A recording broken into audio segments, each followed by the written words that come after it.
actor, and this isn't a real company. There's no way to fake how Upwork can help your business. Upwork is half the cost of our old recruiter, and they have top-tier talent in everything from PR to project management. Because this is how we work now. It's Mash C TV. 2 full hours of Mash C laughs. What about rank? Can I help it if I'm not as rank as you? Weeknights starting at 6 on MeTV. Live 5 for 6 is weather coverage you can count on. The Live 5 for 6 Skyview Network, sponsored by Terry Lambert Hyundai. Tracking Hurricane Helene as it continues to gain strength in the Gulf of Mexico. I'll let you know what impacts to expect here in the CSRA coming up. Right now on News Channel 6 at 4, we are tracking Helene as that growing storm heads toward Florida. How local areas are preparing. Plus, reaction in Augusta after the forced resignation of 2 longtime city employees and the interim administrator. And the Henry Brigham Community Center reopening its doors. So what's new about the facility? We'll show you as your News at 4 starts now. Live from Television Park, this is WJBF News Channel 6 at 4.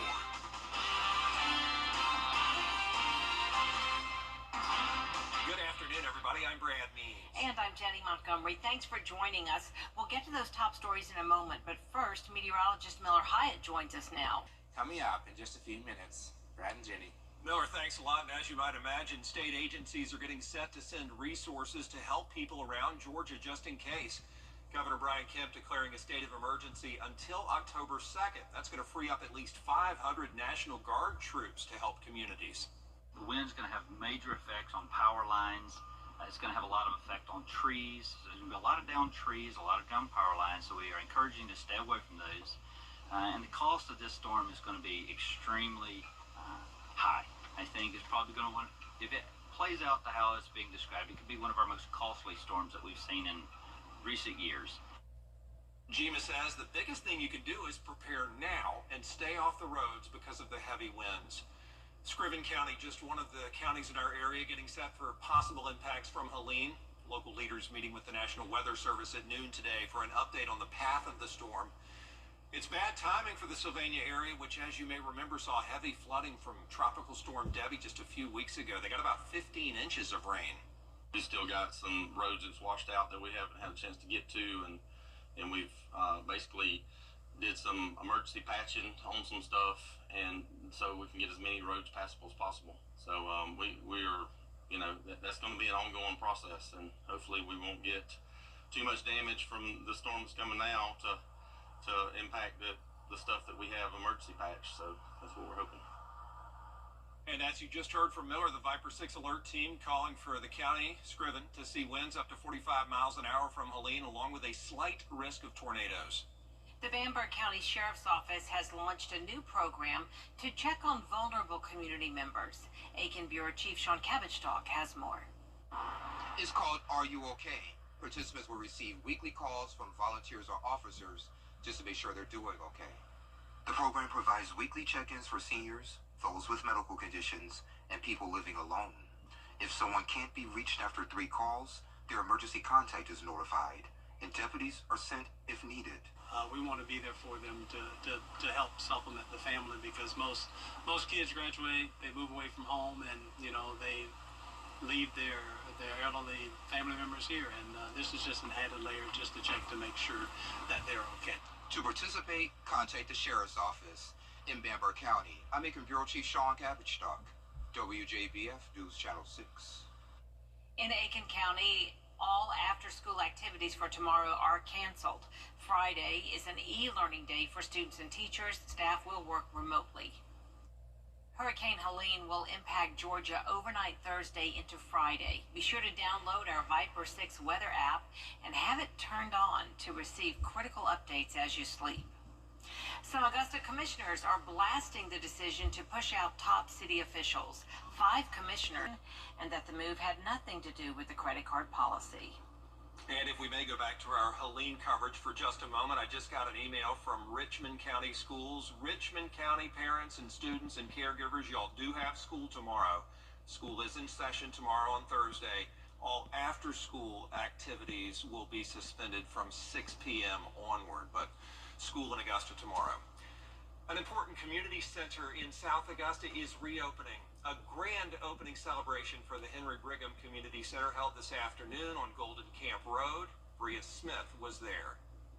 City leaders and community members turned out for the celebration of not only this new state-of-the-art facility, but also for the many resources it will provide community members today and beyond. The center will offer several programs for all ages, like mentoring programs, senior citizen activities, fitness classes, and community events. The center features a gymnasium with a second-level indoor walking track, a fitness and dance room, a computer lab, space for esports and gaming, meeting rooms, a steam room, a sauna, and a kitchen. The project took great effort by many, led by former Augusta Commissioner Bobby Williams. I walked into the front office one day and it looked like a cave, and I'm like, this is not something that is conducive to what is good for the neighborhood. So we started with showing pictures at the commission meeting and talking with the other commissioners. I had to take my hat off to them. Eventually, some people saw that it was something that was really needed. This is a shot in the arm for our community here, and we're hoping that it's something that brings a smile to the community. People will be able to enjoy the activities and resources the center provides Monday through Saturday during select hours. To learn more details, visit WJBF.com. In Augusta, Bria Smith, WJBF News Channel 6. Coming up, giving cancer patients a chance to relax and forget about their disease for a while. The special way they were supported. Next. And seamless gutters. Meteorologist John Blair. Weather coverage you can count on. Welcome back, everyone. Some Georgia cancer patients are getting treated to a spa day today. It's an annual tradition in September. Hannah Latier has the details. September is Gynecologic Cancer Awareness Month, and women in remission are going through treatment for reproductive system cancers were pampered Wednesday. I haven't had a manicure since 2021, maybe 2020, so this is good. They got to pick between getting their nails done or getting a massage, and were treated to lunch at Cork and Flame in Evans. It's all about them, which is good, because sometimes, they feel like they're being forgot about because they're going through something that a lot of family members or friends are just not even experiencing. So it was covered by the GYN Cancer Support Group Foundation. It's a nonprofit that educates and supports local women with gynecological cancers. With cancer, one of the hardest part is fear of the unknown. And one of the ways to mitigate that is to be able to match them with somebody who's been there, done that, and just talking about their treatments. Dr. Gamande started the nonprofit 20 years ago. It hosts activities throughout the year to bring patients closer together and take their minds off treatment. To really have our patients look beyond the perceived scars of surgery, chemotherapy, or radiation, and look at the inner beauty and express themselves and just have fun. Patients we spoke with say if something doesn't feel right, it's important to listen to your body. If you're feeling bad and they can't find anything, you have to keep pushing it. You have to. Because for 7 months I felt terrible. So it was awesome to finally be diagnosed, and from there, your doctor will take good care of you. In Evans, Hannah Latier, WJBF News Channel 6. What a special day for all of those ladies. We will have more information about the GYN Cancer Support Group Foundation and how you can donate at WJBF.com. Researchers now say that chemicals connected to breast cancer can interact with the pot or pan that you're cooking with and go into your food. Doctors say 200 chemicals in food packaging and plastic tableware can migrate into the human body. 76 known or potential breast carcinogens from food contact materials were found in people. Many of the carcinogens have been classified as human health hazards, yet manufacturers are still allowed to use them. Tomorrow, the FDA is expected to publicly address chemicals in food. September is Prostate Cancer Awareness Month, and the American Cancer Society has a new campaign to encourage men to know the score or number that comes with PSA testing. A PSA blood test is the recommended screening for prostate cancer, which, if you find it early, it's highly treatable. But after decades of decline, late-stage prostate cancer cases are on the rise. African-American men, 70% more likely to get prostate cancer compared to white men, and twice as likely to die. That is partly because many men do not go to the doctor. Prostate cancer is a silent cancer. It grows over many, many years or decades. And not going to the doctor, not having it diagnosed early, not speaking about your health, keeping it secret. We have some men in our group who kept their diagnosis a secret from their wives, their girlfriend, their adult children. The American Cancer Society recommends men talk to a doctor about screenings. For most men, that should start at age 50, earlier if they're at higher risk. We'll be right back. Weather headlines on WJBF News Channel 6. Brought to you by Hickson Roofing. If your roof needs fixing, call Mr. Hickson. Mickey Miller.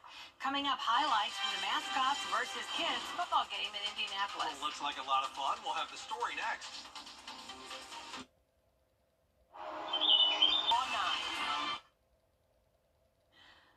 9. One of sports' greatest traditions once again played out in Indianapolis on Sunday. Yeah, the Mascots versus Kids football game. Take a look at some highlights. There goes Blooper. Oh, the stiff arm. Running it to the right past Rowdy. To the 10. He's just got air blue to be to the house. Touchdown, Brownsburg. Wow, love the end zone celebration, too. The kid was no match for that mascot. The mascot didn't stand a chance. The Colts mascot, though, to his or her credit, did post this on their social media account. Not sure about the final score, kind of just a herding of cats there for a while. Sometimes the kids struggled, sometimes the mascots did, but they just had a blast. That's fun. Yeah. Well, one kid's a gymnast, huh? Yeah, absolutely. Had some moves in the end zone there. There is a lot more coverage you can count on at 4:30. Including Visa is facing a federal antitrust lawsuit. Details when Dee joins you at 4:30.